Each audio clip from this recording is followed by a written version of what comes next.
నమస్తే.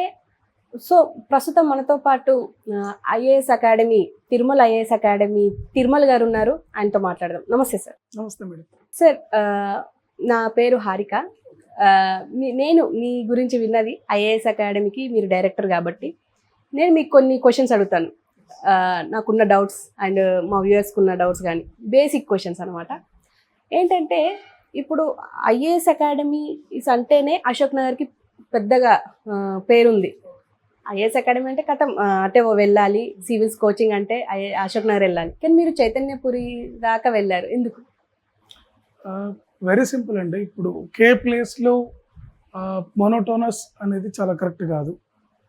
బేసికల్గా ఏంటంటే, ఇప్పుడు మీరు ఢిల్లీ తీసుకుంటే, ఢిల్లీలో ఒకప్పుడు రాజేంద్ర నగర్ అనేవాళ్ళు. ఇప్పుడు ఢిల్లీలో కూడా చాలా ప్లేసెస్లో ఐఏఎస్ అకాడమీలు రావడం జరిగింది.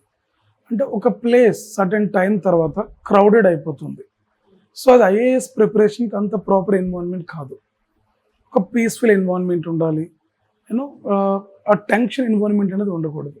సో ఈ అశోక్ నగర్ లేదా ఎక్కడైతే క్రౌడెడ్ ఏరియాస్ ఉన్నాయో, ఐ ఫీల్ పర్సనల్లీ అక్కడ టెన్షన్స్ ఎక్కువ ఉంటాయి. People are engaging more other than subject. They will discuss a lot. Subject కాకుండా మిగతా అన్ని కూడా మాట్లాడతారు. సో నేనేంటంటే ఒక పీస్ఫుల్ ఎన్వైరన్మెంట్ ఇద్దాము, కొంచెం దూరంగా తీసుకెళ్ళి ఒక గురుకుల స్టైల్లో టీచ్ చేద్దాము అని ఇంట్రెస్ట్ తోటి వాంటెడ్లీ అది చైతన్యపూర్లో ఎస్టాబ్లిష్ చేయడం జరిగింది. My intention is to provide a clean and pure environment for them, to train them in a proper way with in a given time. So ఈ ఇంటెన్షన్ తోటి అక్కడ పెట్టడం జరిగింది. So generally I'll teach every subject because I have a 10 to 12 years experience. But ప్రతి subject కూడా ఒక expert faculty ఉండాలి కాబట్టి I'll teach Indian polity and I'll teach current affairs part. I'll guide the students in essay writing part. So జనరల్గా ఇవి ఎక్కువగా handle చేస్తూ ఉంటాను. సో మిగతా సబ్జెక్ట్కి we have expert faculty అంటే meaning NIT graduates who went to IAS interview twice, who has experience more than 10 years, IITians, BITS Pilani వాళ్ళు, వీళ్ళందరూ కూడా నా దగ్గర ఫ్యాకల్టీ ఉండటం జరిగింది. Like we are a team. As a team we are guiding the students to crack them exam in very easiest way. Okay, అంటే మీరు అక్కడ ఎస్టాబ్లిష్ చేసి, అంటే తిరుమల ఐఏఎస్ అకాడమీని ఎస్టాబ్లిష్ చేసి ఎన్ని ఇయర్స్ అవుతుంది అండ్ ఎంతమంది పాస్ అవుట్ అయ్యారు? యా, నా పర్సనల్గా ఒకటి చెప్పాలి, తిరుమల క్లాసెస్ పరంగా ఒకటి చెప్పాలి. I'm in the teaching field from last 10 years అండి. ఇట్స్ మోర్ దెన్ 10 years అని చెప్తాను నేను. Approximately 12 years. సో నా స్టూడెంట్స్ అయితే స్టేట్ ఆర్ సెంట్రల్లో Tirumala sir students more than 500+ ఉన్నారు, స్టేట్ సర్వీసెస్ అండ్ సెంట్రల్ సర్వీసెస్లో కలుపుకొని. ఓకే, మా ఇన్స్టిట్యూట్ పెట్టి ఎగ్జాక్ట్లీ 3 years అయింది. ఈ 3 yearsలో జెన్యున్లీ వీ హ్యావ్ 6 ranks. ఇందుకు సార్ అన్ని తక్కువ ర్యాంకులు ఉన్నాయి, వేరే ఇన్స్టిట్యూట్కి ఎక్కువ ర్యాంక్స్ ఉన్నాయి కదా, మీకేంటి ఇన్ని తక్కువ వచ్చాయి అని ఖచ్చితంగా అడగవచ్చు. ఇక్కడ ప్రతి ఇన్స్టిట్యూట్లో కనిపించే ఒక ర్యాంక్ అన్ని ఇన్స్టిట్యూట్లో కనిపిస్తుంది. అంటే మీనింగ్ ఏంటి, అబ్బాయి అన్ని చోట్ల కోచింగ్ తీసుకున్నాడని మీనింగా? సో ఒకటి సంథింగ్ స్టూడెంట్స్ ఆలోచించాలి, ఏం జరుగుతుంది, ఈ ఫోటో ఏంటి అన్ని చోట్ల కనిపిస్తుంది అని ఆలోచించాలి. బట్ నా దగ్గర జెన్యున్లీ లాస్ట్ 3 yearsలో ఒక 6 members క్వాలిఫై ఉన్నారు. అండ్ ఈ 6 members కూడా అంతకు ముందు వాళ్ళని ట్రైన్ చేస్తూ ఉన్నాను. తిరుమల క్లాసెస్ పెట్టిన తర్వాత ట్రైన్ చేశాను. Then they cracked it. ఎందుకంటే అమ్మ ఈ ఎగ్జామ్ మినిమం టైం ప్రిపరేషన్కి 1.5 years పడుతుంది మినిమం.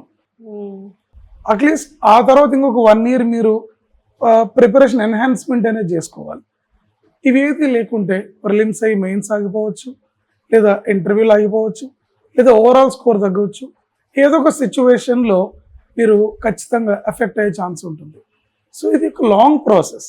మేము పెట్టి 3 years అయినా కూడా ఈచ్ అటెంప్ట్ అనేది 1.5 years పడుతుంది. అందులో మా దగ్గరకు వచ్చే వాళ్ళు మొత్తం ఫ్రెష్ స్టూడెంట్స్. ఈ 1.5 yearలో ప్రిపేర్ అయిన వాళ్ళు ఆ నెక్స్ట్ ఇయర్ అటెంప్ట్ ఇస్తారు, ర్యాంక్ వచ్చేది ఆ నెక్స్ట్ ఇయర్. సో ఇలా ప్రాసెస్ చూసుకుంటే మాకు ఈ ప్రాసెస్లో వచ్చింది 6 ranks. అండ్ మనం రెగ్యులర్గా చూస్తుంటాం, ఇప్పుడు మీరు 1.5 years మ్యాక్సిమం చదవడానికి పాస్ అవుట్ అవ్వడానికి అని అన్నారు. కానీ నేను 6 years 7 years నుండి చదువుతున్న వాళ్ళని కూడా చూస్తాను. సో వాళ్ళ పరిస్థితి ఏంటి, అంటే వాళ్ళు ఎందుకు అలా అంత టైం తీసుకుంటున్నారు అనుకుంటున్నారు? నా స్టూడెంట్ ఒక అబ్బాయి ఉన్నాడు, is from Maharashtra, is got all India rank.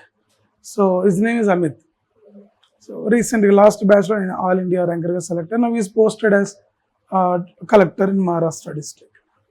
So in Maharashtra state in some district. ఆయనకి అప్రాక్సిమేట్లీ 10 years పట్టింది to crack the exam. Almost in is a 10th attempt ఈ క్రాక్డ్ ది ఎగ్జామ్. ఎందుకు అంత టైం పట్టింది అంటే ఇక్కడ సెవరల్ రీజన్స్ ఉంటాయి.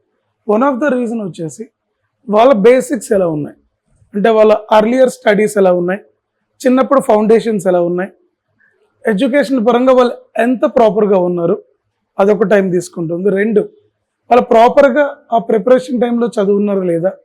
And 3rd వచ్చేసి బాగా చదివారు బట్ ఎగ్జామ్ రిక్వైర్మెంట్ మేనర్లో చదివారా లేకుంటే ర్యాండమ్గా చదివారా. 5th ప్రాపర్ గైడెన్స్ ఉందా. 6th పేరెంటల్ ప్రెషర్ ఉందా, సొసైటీల్ ప్రెషర్ ఉందా, girlfriend boyfriend pressures ఉన్నాయా, ఇవన్నీ కూడా కౌంట్ అవుతాయి. అంటే ప్రాపర్గా ఒక 2 లేదా ఒక 1.5 to 2.5, 3 years ప్రాపర్గా ఎలాంటి డీవియేషన్స్ లేకుండా కూర్చుంటే ఒక యావరేజ్ స్టూడెంట్ కూడా యూపీఎస్సి లెస్ దెన్ 100లో ర్యాంక్ కొట్టే ఛాన్స్ ఉంది. సో దీనికి ఇవన్నీ కూడా ఫ్యాక్టర్స్. ఫర్ ఎగ్జాంపుల్ మా స్టూడెంట్లు చాలామంది చూస్తుంటాం కదా, ఫస్ట్ 1 month చాలా బాగా చదువుతారు, like sir this year I have to crack the exam అంటారు. నెక్స్ట్ మంత్ వాడి పర్ఫార్మెన్స్ ఒక 80%కి పడిపోతుంది, అవుట్ ఆఫ్ 100 నుండి 80కి. ఆ నెక్స్ట్ మంత్ 70కి. 5 to 6 months అయ్యేసరికి ఏమవుతుందంటే వాడి పెర్ఫార్మెన్స్ అబ్బాయిది 20%కి వస్తుంది. ఏమైంది, ఎందుకు చదవట్లేదు అంటే మనకు ఆన్సర్ చెప్పడు. ఎప్పుడైనా మీరు అడుగుతారు అని తెలిస్తే ఫ్యాకల్టీ నుండి ఎస్కేప్ అయి తిరుగుతూ ఉంటారు. ఏం చేస్తున్నారు అంటే డైవర్షన్స్, కొంతమంది మనీ ప్రాబ్లమ్స్, కొంతమంది హెల్త్ ఇష్యూస్, ఇంకొంతమంది ఫ్యామిలీ టెన్షన్స్, కొంతమంది సార్ ఎందుకో కాన్సన్ట్రేట్ చేయలేకపోతున్నాను సార్, వేరియస్ డీవియేషన్స్. మ్యాక్సిమం స్టూడెంట్స్కి కోచింగ్కి వచ్చిన తర్వాత కూడా లవ్ అని, లేకుంటే సినిమాలకు వెళ్దామని, లేకుంటే హైదరాబాద్ చూద్దామని, ఢిల్లీ చూద్దామని, ఈ అవిగేషన్స్ వల్ల ఏంటంటే వాళ్ళు కంప్లీట్ పొటెన్షియాలిటీ ఇవ్వలేకపోతున్నారు.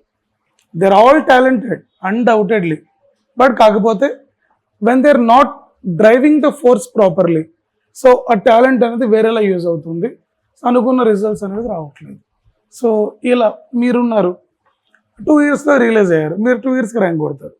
కొంతమంది 5 yearsకి రియలైజ్ అవుతారు what are the mistakes they had committed previously.